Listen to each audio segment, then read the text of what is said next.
ஆண்டவராகிய இயேசு கிறிஸ்துவின் நாமத்தினாலே உங்கள் அனைவருக்கும் என் அன்பின் வாழ்த்துக்களை தெரிவித்துக் கொள்கின்றேன். கடவுளும் மனிதனும் என்ற தலைப்பிலே வேதாகமத்தில் உள்ள ஒவ்வொரு புத்தகங்களாக நாம் தியானித்து வருகின்றோம். அந்த வகையிலே இந்த நாளிலே நாளாகம புத்தகத்தை மையமாக வைத்து கடவுளும் மனிதனும் என்ற தலைப்பிலே நாம் தியானிக்க இருக்கின்றோம். பல விதங்களிலே கடவுளுக்கும் மனிதனுக்கும் உரிய உறவு எப்படி இருந்தது, அது எவ்வாறு இருக்க வேண்டும் என்று கடவுளினுடைய பார்வையில் நாளாகம புத்தகத்தில் எழுதப்பட்டிருப்பதை நாம் காணலாம். முதலாவதாக வரலாற்றில் ஆண்டவர் எவ்வாறு செயலாற்றினார் என்று ஆண்டவர் செயலாற்றிய விதத்தை நாளாகம புத்தகத்தில் எப்படி வெளிப்படுத்தப்பட்டிருக்கிறது என்பதை குறித்து நாம் தியானிக்க இருக்கின்றோம்.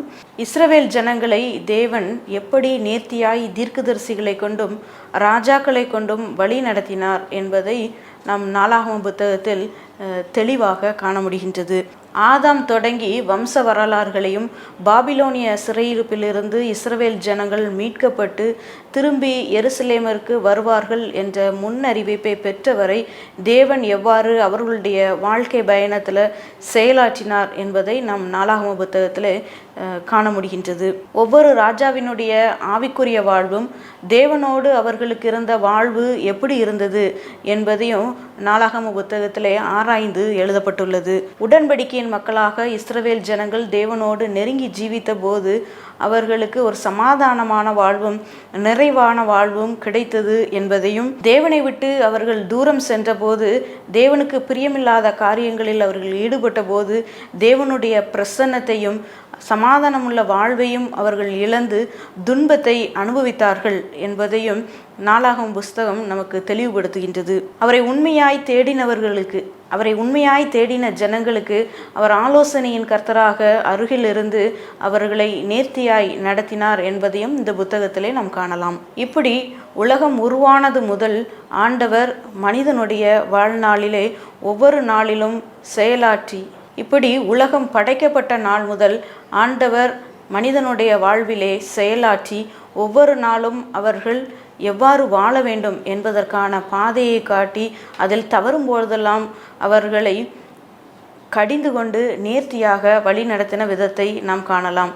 இரண்டாவதாக நாளாகம புத்தகத்தில் மனிதன் தனது அன்பையும் நீதியையும் நியாயத்தையும் செய்கின்ற மனிதனாக, அப்படிப்பட்ட குணநலன்களை கொண்ட மனிதனாக இருக்க வேண்டும், ஜீவிக்க வேண்டும் என்பதை கடவுள் விரும்புகிறார் என்பது வெளிப்படுத்தப்பட்டுள்ளது. மனிதர்கள் தேவனுடைய கற்பனைகளை கீழ்ப்படிந்து பின்பற்றி வாழ வேண்டும் என்பதை ஆரம்பம் முதலே ஆண்டவர் வலியுறுத்தி கொண்டே இருக்கின்றதை நாம் வேதாகமத்திலே காணலாம். மனிதன் வாழ்வதற்கேற்ற வாழ்வின் நெறிமுறைகளையும் அன்பையும் இரக்கத்தையும் நீதியையும் நியாயத்தையும் மையமாக கொண்ட அனைவருக்கும் விடுதலை உள்ள சமமான வாழ்வை அளிக்கின்ற தன்னுடைய கற்பனைகளை பின்பற்ற வேண்டும். அப்பொழுது அவர்கள் நிறைவான வாழ்வை பெறுவார்கள் என்று ஆண்டவர் கட்டளையிடுகின்றார். 1 நாளாகமம் 28ஆம் அதிகாரம் 8ஆம் வசனத்திலே நாம் பார்க்கும் பொழுது ஜனங்களுக்கு இது புத்திமதியாக கூறப்பட்டுள்ளதை நாம் காணலாம். 2 நாளாகமும் 7ஆம் அதிகாரம் 19ஆம் வசனம் முதல் 21ஆம் வரையுள்ள வசனங்களை நாம் பார்த்தோமானால் தேவனுடைய கற்பனைகளை விட்டு வழி விலகி நடக்கின்ற ஜனங்களுக்கு என்ன நேரிடும் என்பதும் தெளிவாக கூறப்பட்டுள்ளது. அவர்கள் தேவனுடைய பிரசன்னத்தை இழந்து போவார்கள் என்பது அந்த இடத்திலே தெளிவுபடுத்தப்படுகின்றது. 2 நாளாகமும் 34ஆம் அதிகாரத்தில் யோசியா ராஜாவும் நான் தேவனுடைய கட்டளைகளையும் கற்பனைகளையும் பின்பற்றி நடப்பேன் என்று சொல்லி அர்ப்பணித்து தன்னுடைய ராஜ்யத்தில் இருக்கிற ஜனங்களும் அப்படியே செய்ய வேண்டும் என்று சொல்லி ஒரு கட்டளையும் அளிக்கின்றார்.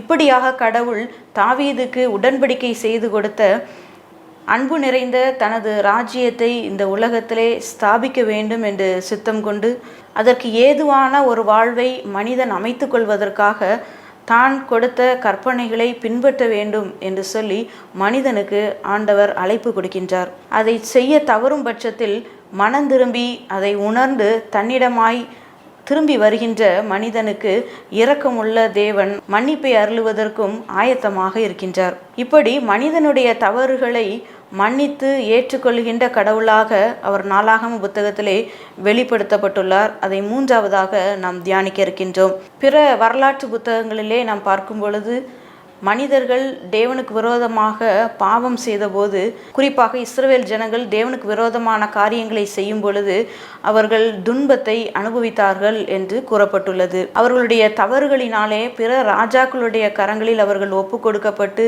சிறைபிடிக்கப்பட்டு துன்பத்தை அனுபவித்தார்கள். அவர்களுடைய தேசமும் அழிக்கப்பட்டது என்று சொல்லி நாம் காண்கின்றோம். ஆனால் கடவுள் மன்னிக்கின்ற தேவனாகவும் மறக்கின்ற தேவனாகவும் மனிதனை நேசித்து ஏற்றுக்கொள்கின்ற தேவனாகவும் இருக்கின்றார் என்ற தேவனுடைய மன்னிக்கின்ற குணத்தை, இரக்கமுள்ள குணத்தை, அன்பு நிறைந்த குணத்தை நாளாகமம் புத்தகம் மேற்கோடிட்டு காட்டுகின்றதை நாம் காணலாம். 2 நாளாகமம் 7ஆம் அதிகாரம் 14ஆம் வசனத்திலே நாம் வாசிக்கும் பொழுது, என் நாமம் தரிக்கப்பட்ட என் ஜனங்கள் தங்களை தாழ்த்தி ஜெபம் பண்ணி என் முகத்தை தேடி தங்கள் பொல்லாத வழிகளை விட்டு திரும்பினால் அப்பொழுது பரலோகத்திலிருந்து நான் கேட்டு அவர்கள் பாவத்தை மன்னித்து அவர்கள் தேசத்துக்கு சேமத்தை கொடுப்பேன் என்று கர்த்தர் கூறுகின்றார். தாவீதனுடைய வரலாற்றை குறித்து எழுதப்பட்டுள்ள காரியங்களில் நாம் பார்த்தோமானால், தாவீதனுடைய பாவங்கள், அவர் செய்த தவறுகள், அவள் விழுந்து போவதற்கு ஏதுவாயிருந்த காரியங்கள் நாளாகம புத்தகத்திலே எழுதப்படவில்லை.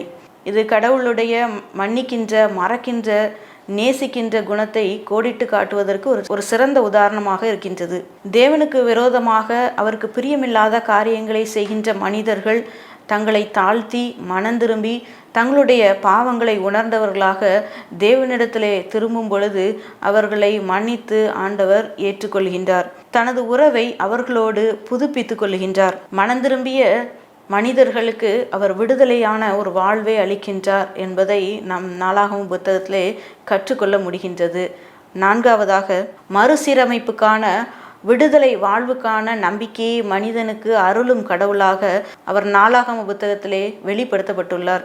4ஆவதாக, மறுசீரமைப்புக்கான விடுதலை வாழ்வுக்கான நம்பிக்கையை மனிதனுக்கு அருளும் கடவுளாக அவர் வெளிப்படுத்தப்பட்டுள்ளார். 2 நாளாகமும் 25ஆம் அதிகாரம் 14ஆம் வசனம் முதல் 16ஆம் வரை உள்ள வசனங்களில், 33ஆம் அதிகாரம் 2ஆம் வசனம் முதல் 9ஆம் வசனம் வரை, 36ஆம் அதிகாரம் 11ஆம் வசனம் முதல் 14ஆம் வசனம் வரை நாம் பார்த்தோமானால், இஸ்ரவேலை ஆண்ட ராஜாக்கள் தவறான பாதைகளை தெரிந்தெடுத்து அதனால் ஏற்பட்ட அழிவுகளை எல்லாம் சரி செய்ய வேண்டும் என்று ஆண்டவர் விரும்பி தாவீதினுடைய வம்சத்திலே ஒரு மீட்பரை உருவாக்குவேன் என்று சொல்லி வாக்களிக்கின்றதை நாம் காணலாம். இப்படி மனிதனுக்கு ஒரு விடுதலை உள்ள வாழ்வு உண்டு என்ற நம்பிக்கையை அவர் அருளுகின்ற தேவனாக இருக்கின்றார். சிறையிருப்பில் இருக்கும் மக்களுக்கு விடுதலை வாழ்வை அளித்து அவர்களோடு நான் செய்த உடன்படிக்கையை நினைவு கூர்ந்து நிறைவேற்றுவேன் என்று ஆண்டவர் வாக்கருளுகின்றதை 2 நாளாகமத்தின் இறுதி 2 அதிகாரங்களிலே நாம் காணலாம். இவ்வாறு நாளாகம புத்தகம்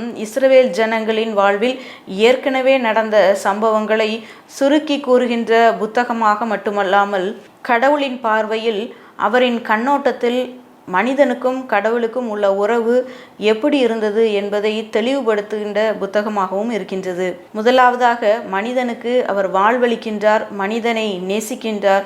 ஆனால் அந்த மனிதன் தேவனுடைய திட்டத்திலிருந்து விலகிச் செல்கின்றான். தனது உறவை மறுபடியுமாக மனிதனோடு அவர் புதுப்பித்து அவர்கள் சரியான வாழ்க்கையை தெரிந்தெடுக்க அவர்களுக்கு வழிவகுத்து வாழ்க்கைக்குரிய நெறிமுறைகளையும் ஆண்டவர் கற்றுக் கொடுக்கின்றார். கடவுளுக்கும் ஒரு மனிதனுக்கும் மற்றும் ஒரு மனிதனுக்கும் சக மனிதனுக்கும் இடையே நல்லுறவை உருவாக்குகின்ற அன்பை மையமாக கொண்ட கற்பனைகளை உருவாக்கி அதை பின்பற்றுமாறு மனிதர்களை அவர் வலியுறுத்துகின்றார். தவறி போகின்ற மனிதர்கள் யாராக இருந்தாலும், ராஜாவானாலும் தலைவர்களானாலும் தீர்க்கதரிசிகளானாலும் ஜனங்களானாலும் அவர்கள் தன்னிடமாய் திரும்ப வேண்டும் என்று சொல்லி அவர்களை கடிந்து கொண்டு அவர்களை நல்வழிப்படுத்துகின்ற ஆண்டவராக இருக்கின்றார். அப்படி மனம் திரும்பி அவரிடத்தில் வருகின்றவர்களை அவர் மன்னித்து ஏற்றுக்கொள்கின்றார். விடுதலைக்காக பலவிதமான சிறையிருப்புகளிலே சிக்கி தவிக்கின்ற மக்களுக்கும் விடுதலைக்காக ஏங்கி நிற்கின்ற மக்களுக்கும் என்னுடைய உடன்படிக்கையை, என்னுடைய வாக்குத்தத்தத்தை நான் நினைவு கூர்ந்து உங்களுக்கு விடுதலை அளிப்பேன் என்ற நம்பிக்கையும் அருளுகின்ற ஆண்டவராக அவர் இருக்கின்றார்.